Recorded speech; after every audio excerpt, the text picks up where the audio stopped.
ना नीज, इसको आपको अपने चेस्ट के पास लेके आना है। करूंगा इतनी जंप करने की, इसको आपने ढंग से टाइट किया होना चाहिए। तो आज की इस वीडियो में हम जानेंगे यार अपने सबसे ट्रेंडिंग टॉपिक के बारे में, जो कि है जंप ऑन स्केट्स। तो आज की इस वीडियो में मैं आपको बताऊंगा कि कैसे आप अपने स्केट्स पर जंप कर सकते हो, उसका पूरा ट्यूटोरियल, उसके प्रोज मतलब कि उसके फ़ायदे क्या हैं, उससे आपको क्या क्या नुकसान हो सकता है और कौन से स्टेप्स आपको फॉलो करने हैं जिसकी मदद से आप अच्छे से जंप कर पाओगे। तो बिना किसी देरी के सीधे वीडियो में लेके चलता हूँ आपको। और एक चीज़ कि लाइक, सब्सक्राइब एंड शेयर और कमेंट ज़रूर कर देना। अगर कोई पॉइंट किसी को भी समझ में नहीं आ रहा है तो आप मुझसे नीचे कमेंट करके पूछ सकते हो। सीधा मिलता हूँ आपको वीडियो में। साथ ही साथ इस वीडियो में मैं आपको ये भी बताऊंगा कि आपको कौन से स्केट्स यूज़ करने चाहिए अगर आप एक जंप वगैरह करते हो, या फिर अगर आपके पास खुद के स्केट्स हैं नॉर्मल जो कि बिगनर होते हैं उन पे आप कर रहे हो तो आपको कैसा करना चाहिए। मैं स्टेप बाय स्टेप आपको इस वीडियो में पूरी जानकारी दूंगा।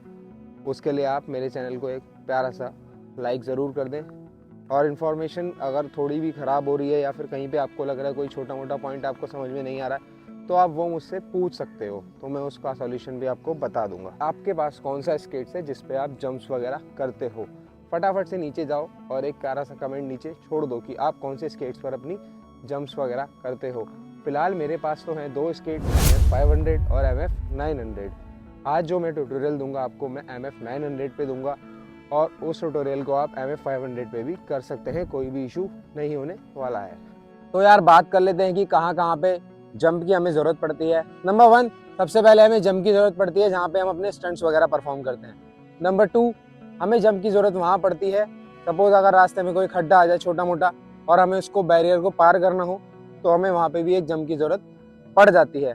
नंबर 3, स्पेसिफिक वीडियोज़ के लिए हम जंप वगैरह करते हैं जो कि दिखने में अच्छा लगता है लोगों को, तो वहाँ पे भी हम जंप वगैरह कर लेते हैं। तो भाई शुरू करते हैं अपना सबसे पहला स्टेप।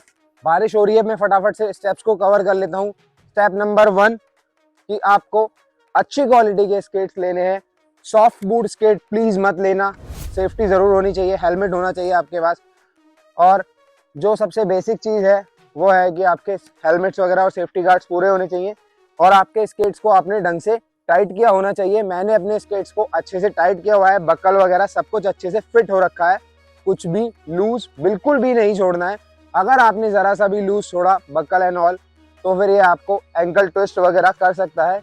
जैसे कि अगर मैं अपना पैर घुमा रहा हूँ तो मुझे ज़्यादा प्रॉब्लम नहीं हो रही है क्योंकि मैं ऑलरेडी सब कुछ फिक्स करके ही यहाँ पर वीडियो को शूट करने या फिर अपनी स्केटिंग करने के लिए या फिर जंप्स वगैरह करने के लिए आता हूँ।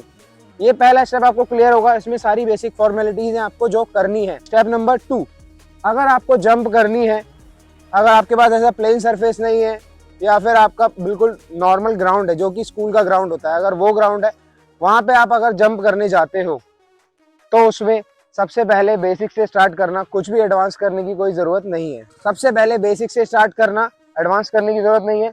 इतना ध्यान रखना कि आपकी जो बॉडी है इतनी बैंड रहे। जंप करते टाइम आप सीधे जंप नहीं कर सकते हो, आपकी बॉडी ऐसे थोड़ी सी बैंड रहेगी, नीज दोनों आपस में सामने पैरेलल, और स्केट्स में भी बहुत ज़्यादा गैप नहीं रहेगा, दोनों स्केट्स पास में रहेंगे जिससे आपको मदद होगी एक अच्छी जंप करने के लिए। स्टेप नंबर 1 में आपको जंप किस तरह करनी है, सपोज आप यहाँ पे है, आपने थोड़ा सा आगे जाना है और बस इतनी जंप करने की कोशिश करनी है। अगर आपसे ये भी जंप नहीं हो पा रही है, लाइक आपसे इतनी जंप भी नहीं हो पा रही है, तो आप पहले मिट्टी में इसको ट्राई कर सकते हैं। जैसे कि मेरे पीछे इधर मिट्टी है, मैं यहाँ पे जाऊँ और यहाँ पे मैं कंफर्टेबल हूँ। ये देखो मैं इतनी दूर आया हूँ, पता नहीं आपको देख रहा हूँ नहीं देख रहा, यहाँ पे मैं कंफर्टेबल हूँ, ये मिट्टी और बजरी है, यहाँ पे मैं गिर नहीं सकता क्योंकि मेरे व्हील्स ज़्यादा यहाँ पे काम नहीं करेंगे, यहाँ पे फ्रिक्शन बहुत कम है। अब मैं यहाँ पे जंप करूँगा, यहाँ पे कोई भी प्रॉब्लम नहीं होगी। आगे आ जाता हूँ। अब सपोज मुझे यहाँ पे जंप करना है, पहली चीज़ तो कि आप हमेशा मूवमेंट पे ट्राई करना, रुक के ट्राई मत करना। ये मैं यहाँ से आ रहा हूँ नॉर्मल चलते हुए और ये बेसिक अपना जंप मेरी इजीली हो जा रही है। स्टेप नंबर 1 है कि आप जो है हमेशा एक थोड़ा सा मूव करने के बाद फिर जंप करो। स्टेप नंबर 2 है, सॉरी ये माय मिस्टेक। स्टेप नंबर 2, समझ में आपको आ गया होगा कि आपको नॉर्मल वैसे से जाते जाते जंप करना है, कुछ भी एक्स्ट्रा करने की जरूरत नहीं है। अगला स्टेप पे आगे बढ़ते हैं, जो कि है एक इंपॉर्टेंट स्टेप। इसके अंदर आपको करना ये है कि जैसे ही आप जंप करने वाले हो, आपको कोशिश करनी है कि आपके जो ये नीज है, आई होप आपको समझ आ रहा होगा, जो आपके ये नीज है ना, नीज, इसको आपको अपने चेस्ट के पास लेके आना है, जिससे कि आप एक अच्छी जंप कर पाओगे। मैं आपको वीडियो में करके दिखाता हूँ। और भाई कोई भी अच्छी जंप करने से पहले हेलमेट जरूर पहन लो। टाइम का कुछ नहीं पता होता, तो आई विल सजेस्ट कि आप हेलमेट जरूर पहनो। ऑल्सो अगर आप नॉर्मली अपनी जंप भी करने जा रहे हो ना, अगर आपको लगता है कि मैं गिर जाऊंगा या चोट लग सकती है, तो भाई फुल स्लीव्स या तो पैंट पहनो या फिर उसमें किट्स वगैरह पहनो पूरी। अपर में भी अगर आपको लग रहा है कि चोट लग जाएगी, तो एक बार इसको फुल पहनो। और आप इससे थोड़ा सा स्टेज से आगे बढ़ गए हो, लाइक इंटरमीडिएट हो, आपको बहुत ही एडवांस लेवल पे जंप वगैरह करनी है, तो यार आपकी अपनी मर्जी है कि आप क्या पहनते हो क्या नहीं। लेकिन फिर भी मैं सजेस्ट करूंगा कि आप हेलमेट जरूर पहनो, ये मोस्ट इंपॉर्टेंट है अपनी कोई भी हेड इंजरी से बचने के लिए। अब मैं आपको दिखाता हूँ कि कैसे आपको जो अपने लेग्स हैं ये बॉडी के पास लेके आने हैं, जिसकी मदद से आपको जंप में इंक्रीज मिलेगी और आपकी जंप भी अच्छी होगी। ऑल्सो अगर आपकी बॉडी से कोई, जैसे टी शर्ट मैंने ये टक इन कर रही, मैंने टक इन इसलिए क्योंकि जंप करते वक्त अगर मेरा हाथ वाथ इधर उधर कहीं लगता है तो मैं उसमें फंस ना जाऊं और मेरा मोमेंटम खराब ना हो जाए, तो ये भी चीज का ध्यान रखना है। अब फटाक से मैं आपको एक हाई जंप करके दिखाता हूँ और उसमें कैसे हमने नीज को अपनी बॉडी के अंदर की तरफ यहाँ पे लेकर आना है, ये आप इस वीडियो में देखो। अब जैसे मैं यहाँ पे दिखा पाऊंगा आपको, जंप आपको अपनी बढ़ानी है तो सबसे सिंपल टेक्निक ये है कि जैसे जैसे आप जंप में प्रोग्रेस कर रहे हो, कोशिश करो कि जो आपकी ये नीज है ये आपको चेस्ट को टच कराने हैं। विदाउट स्केट्स पहले आप प्रैक्टिस करो, इस चीज की बहुत अच्छे से प्रैक्टिस करो, तब जाके आपको समझ में आएगा कि ये क्यों इतना इंपॉर्टेंट है। फिर स्केट्स पे आप इसकी प्रैक्टिस करोगे तो आपसे स्केट्स पे भी हो जाएगा। जो स्पोर्ट्स स्पेसिफिक है, जैसे कि एक रोल बॉल गेम है अपना, उसमें कैसे जंप करनी है उसका ट्यूटोरियल मैं अलग से बनाऊंगा, क्योंकि वो थोड़ा स्पेसिफिक है। उसमें मैं जंप के लिए नीज को चेस्ट पे नहीं लगा सकता, क्योंकि बॉडी के साथ बॉल भी होती है। तो उसको एक बार एक के लिए साइड रखते हैं और आ जाते हैं वापस अपनी इस जंपिंग टेक्निक्स पे। तो मैंने आपको बताया कि आपको नीज कैसे अपने चेस्ट के पास लेकर आनी है अगर आपको एक अच्छी जंप करनी है तो। अब आ जाते हैं, ये दो चीजें आपने सीख ली, टेक्निक सीख ली कि आपके पैर जो है बहुत ज्यादा वाइड नहीं होने चाहिए। कभी भी अगर मैं जंप कर रहा हूँ, किसी के ऊपर से भी जंप कर रहा हूँ, ईंटे के ऊपर से भी कर रहा हूँ, तो मेरी बॉडी ऐसे तो नहीं हो सकती। मेरी बॉडी अगर क्लोज फॉर्मेशन में होगी तो ज्यादा अच्छा जंप कर पाएगी। ये दोनों चीजें अलग अलग हैं। जितना आपकी बॉडी फैली हुई होगी उतना बेकार आप जंप करोगे, जितना बॉडी क्लोज रखोगे जंप करते हुए उतनी ही प्यारी और बढ़िया आपकी जंप होगी। तो बढ़ता हूं अपनी अगली टेक्निक की तरफ या अगली टिप की तरफ। यह है टिप नंबर 4। इसमें हम फाइनली अपनी जंप करना स्टार्ट कर देते हैं। अब सबसे छोटा लेवल आप क्या ले सकते हो, जैसे कि अभी मैं रोड पे आया हूँ, तो सबसे कम यहाँ पे क्या हो सकता है, सबसे कम हो सकता है ईंट या फिर कोई हेलमेट, उसको लूंगा और उसके ऊपर से मैं अपनी जंप वगैरह ट्राई करूंगा। Let's go. अब जैसे मैं यहाँ पे आ गया, ये हमने एक छोटा ईटा ले लिया है। अब हमें जंप की अपनी प्रैक्टिस करनी है। मैं कुछ नहीं करूंगा, नॉर्मल जाऊंगा और इसके ऊपर से मैं जंप कर लूंगा। मुझे बार बार लगातार लगातार इसके ऊपर से जंप करते रहना है, करते रहना है, करते रहना है, अनटिल एंड अनलेस मैं एक अच्छी हाइट के ऊपर से जंप कर पाऊं, जो कि मैं ऑलरेडी करता हूं। आपने देखा भी होगा वीडियोस में, चलते हुए या फिर नॉर्मल ऐसे बैठे हुए मैंने काफी ऊंची ऊंची जंप्स ट्राई की है। उतना परफेक्ट नहीं है, लेकिन हम और भी कोशिश करेंगे अभी कि हम और अच्छे लेवल को अचीव करें जंपिंग में। उससे अगले पॉइंट पे बढ़े उससे पहले आप मेरे चैनल को सब्सक्राइब कर दीजिए, सभी से गुजारिश है। तो अब आ जाता हूं भाई, आपको सॉफ्ट बूट इनलाइन या फिर क्वाड्स वगैरह क्यों नहीं लेने चाहिए। आपका जो सॉफ्ट बूट है ना, वो आपके पैर को दिक्कत देने वाला है। जब आप जंप करोगे, अगर आपका पैर गलत लैंड हो गया, वहां पे आपका पैर मुड़ सकता है और उससे आपको सबसे ज्यादा दिक्कत होने वाली है। तो प्लीज सॉफ्ट बूट के साथ जंप ना करें, हार्ड बूट लें। हार्ड बूट आपको बहुत ज्यादा मदद करने वाला है इन सब चीजों में। मैं इसको साइड कर देता हूं।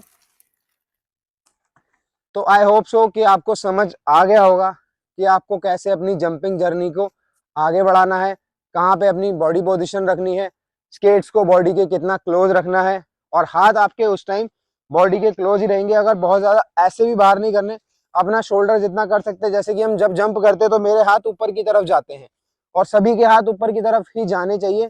अगर आप ऐसे करके जंप करोगे तो शायद उतनी स्टेबिलिटी ना मिले। जब आप सीधा जंप करते हो तो आपकी बॉडी एक अपर मोशन में जाएगी, उस टाइम आपको जो लेग्स हैं वो बॉडी की तरफ खींचने हैं, ना कि बॉडी से दूर रखने, बॉडी की तरफ खींचने हैं। तो आप अपनी जंप को बहुत ही अच्छे से परफॉर्म कर पाओगे। अब आ जाती है कि आपको कौन से स्केट्स पर जंप करना चाहिए। ये मेरा है लास्ट टिप, मतलब कि टिप नंबर 5। भाई आपको हमेशा कोशिश करनी है कि आप सबसे पहले छोटे व्हील्स वाले स्केट्स के साथ जंप करो। आपने देखा होगा कि जो भी वीडियोस होते हैं, स्टंट्स वगैरह होते हैं, उसमें कोई अपने बहुत बड़े व्हील एकदम से नहीं लगा लेता है, उनके छोटे छोटे व्हील्स होते हैं। इवन जो फ्री स्टाइलर स्केटर या फिर स्टंटर होते हैं, वो अपने स्केट्स में बहुत ही छोटे छोटे व्हील्स रखते हैं और बीच में उनके स्केट्स में जगह भी होती है जो कि उन्हें स्लाइड करने में मदद करती है पोल्स वगैरह से। या फिर एक और अच्छे अच्छे प्लेयर्स हैं, मैं उनकी शायद क्लिप ऐड कर दूं इसमें, अगर नहीं करूंगा तो आप जाके देख लेना, मैं नाम नीचे डिस्क्रिप्शन में मेंशन कर दूंगा। वो लोग जंप करते हैं रैंप पे से और जाके बास्केट कर रहे हैं, कुछ लोग कार पे से जंप करते हैं, और अपने इंडिया में भी कुछ लोग हैं जो नॉर्मली अपनी जंप अच्छी करते हैं। तो भाई वो करते हैं सब छोटे व्हील्स पे, कोई भी बड़े व्हील्स पे जंप नहीं करता है, छोटे व्हील्स को लेके उस पे जंप करते हैं। तो उससे उन्हें बेनिफिट ये होता है कि एक तो बेटर कंट्रोल होता है, स्केट्स पूरा उनके कंट्रोल में होगा। जब बड़ा व्हील होगा तो वो रोड पे ज्यादा इधर उधर भागेगा, या फिर जहां पे भी आप जंप कर रहे हो वहां पे आपको उतनी अच्छी ग्रिप नहीं देगा। छोटा व्हील बहुत अच्छी ग्रिप देगा आपको उन जगहों पे जहां पे आपको जंप की बहुत ज्यादा जरूरत है। और अगर आप क्वाड्स में जंप करते हो शुरू के लिए तो वो ठीक है, लेकिन क्वाड्स में भी जंप आपको पहले अच्छे से जंप को सीखना है, उसके बाद करना। तो आई होप सो कि वीडियो आपको इन्फॉर्मेटिव लगी होगी। अगर आपको इस चीज से रिलेटेड कोई भी क्वेश्चन पूछना है तो आप मुझसे पूछ सकते हो। ऑल्सो अगर किसी को पावर स्लाइड सीखना है, टी ब्रेक सीखना है, या फिर स्केटिंग सीखनी है बिल्कुल ही शुरू से, मतलब बिल्कुल ही बेसिक टू बेसिक से, कि उसको स्केट्स पहनने से लेकर चलाने तक, ब्रेक लगाने तक अगर कुछ भी नहीं आता है तो भी उस वीडियो के लिए हमने एक वीडियो ऑलरेडी बना के रखी हुई है। आपको नीचे डिस्क्रिप्शन में उन सभी के लिंक मिल जाएंगे और ऊपर आई बटन में भी मैं टैग कर दूंगा, और मेरे वीडियो के एंड में भी आपको शायद वो वीडियो मिल जाएगी, तो चेक करना ना भूलें उसको। और ऐसे ही स्केटिंग करते रहें। जो भी नए स्केटर्स हैं वो अपना नीचे कमेंट करके बता सकते हैं दैट वी आर न्यू, और या फिर अपना नाम भी नीचे कमेंट करके मुझे बता सकते हैं। अगर आपके स्केट्स पानी में भीग जाते हैं तो उसके लिए भी हमने एक वीडियो डाली हुई है। ये सब जो भी इंपॉर्टेंट टॉपिक्स हैं वो हमने सब कवर कर चुके हैं। आप मेरी प्लेलिस्ट चेक कर सकते हो, प्लेलिस्ट में आपको ये सब चीजें मिल जाएंगी। और भी इनसे रिलेटेड अगर कोई नई वीडियो चाहिए तो वो आप मुझसे नीचे कमेंट करके पूछ सकते हो। तब तक मैं मिलता हूँ आपसे नेक्स्ट वीडियो में। स्टे कनेक्टेड और प्यार बनाए रखो। राम राम सभी को।